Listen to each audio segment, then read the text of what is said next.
अस्सलामुअलैकुम।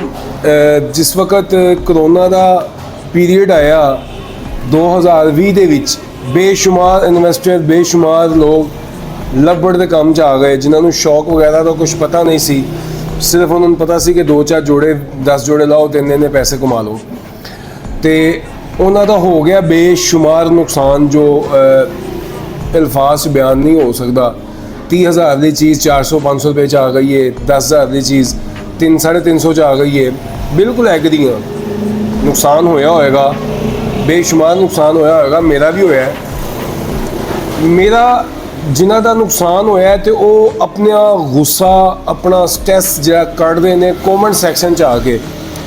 ਉਹ ਕਦੀ ਕਿਸੇ ਨੂੰ ਬੁਰਾ ਕਹਿੰਦੇ ਨੇ, ਕਦੀ ਕਿਸੇ ਨੂੰ ਬਲੇਮ ਦਿੰਦੇ ਨੇ ਤੇ ਉਹਨਾਂ ਨੂੰ ਮੇਰਾ ਇੱਕ ਮਸ਼ਵਰਾ ਹੈ ਕਿ ਜਨਾਬ ਨੁਕਸਾਨ ਹੋ ਗਿਆ, ਹੁਣ ਕੀ ਕਰੀਏ? ਤੁਹਾਡਾ ਨੁਕਸਾਨ ਕੋਈ ਪੂਰਾ ਨਹੀਂ ਕਰ ਸਕਦਾ, ਠੀਕ ਹੈ। ਇਹਦਾ ਇੱਕ ਹੱਲ ਹੈਗਾ ਮੇਰੇ ਕੋਲ, ਮੈਂ ਤੁਹਾਨੂੰ ਮਸ਼ਵਰਾ ਦੇ ਰਿਹਾ, ਬਾਕੀ ਤੁਹਾਡੀ ਮਰਜ਼ੀ ਹੈ। ਤੁਹਾਡੇ ਇਹ ਬੈਡ ਕਮੈਂਟ ਕਰਨਾ, ਕਿਸੇ ਦੇ ਖਿਲਾਫ ਪੋਸਟਾਂ ਲਾ ਕੇ ਫਲਾਣੇ ਨੇ ਇਹ ਕਰ ਦਿੱਤਾ, ਧਮਕਾਣੇ ਨੇ ਉਹ ਕਰ ਦਿੱਤਾ, ਇਸ ਤਰ੍ਹਾਂ ਹੋ ਗਿਆ ਉਸ ਤਰ੍ਹਾਂ ਹੋ ਗਿਆ, ਕੋਈ ਫਾਇਦਾ ਨਹੀਂ ਹੋਣਾ। ਯਕੀਨ ਕਰੋ ਕੋਈ ਫਾਇਦਾ ਨਹੀਂ ਹੋਣਾ। ਤੇ ਜੋ ਮੇਰੇ ਚੀਜ਼ ਜ਼ਿਹਨ 'ਚ ਆ ਰਹੀ ਸੀ ਮੈਂ ਤੁਹਾਨੂੰ ਮਸ਼ਵਰਾ ਦੇ ਰਿਹਾ ਵਾਂ, ਬਾਕੀ ਤੁਹਾਡੀ ਮਰਜ਼ੀ ਹੈ। ਮਸ਼ਵਰਾ ਹੈਗਾ ਕਿ ਜਨਾਬ ਜਿਸ ਟਾਈਮ ਤੁਹਾਨੂੰ ਗੁੱਸਾ ਆਵੇ ਕਿਸੇ ਦੀ ਪੋਸਟ ਵੇਖ ਕੇ, ਕਿਸੇ ਦਾ ਬਰਡ ਲਵ ਬਰਡ ਦੇ ਕੇ ਗੁੱਸਾ ਆਉਂਦਾ ਹੈ, ਤੁਸੀਂ ਥੱਲੇ ਕਮੈਂਟ ਕਰਨਾ ਚਾਹੁੰਦੇ ਹੋ, ਉਸ ਟਾਈਮ ਕਮੈਂਟ ਨਾ ਕਰੋ। ਵਜ਼ੂ ਕਰੋ, ਨਮਾਜ਼ ਪੜ੍ਹੋ, ਅੱਲਾਹ ਤਾਲਾ ਕੋ ਦੁਆ ਕਰੋ। ਇਸ ਤੋਂ ਇਲਾਵਾ ਹੱਲ ਹੀ ਕੋਈ ਨਹੀਂਗਾ।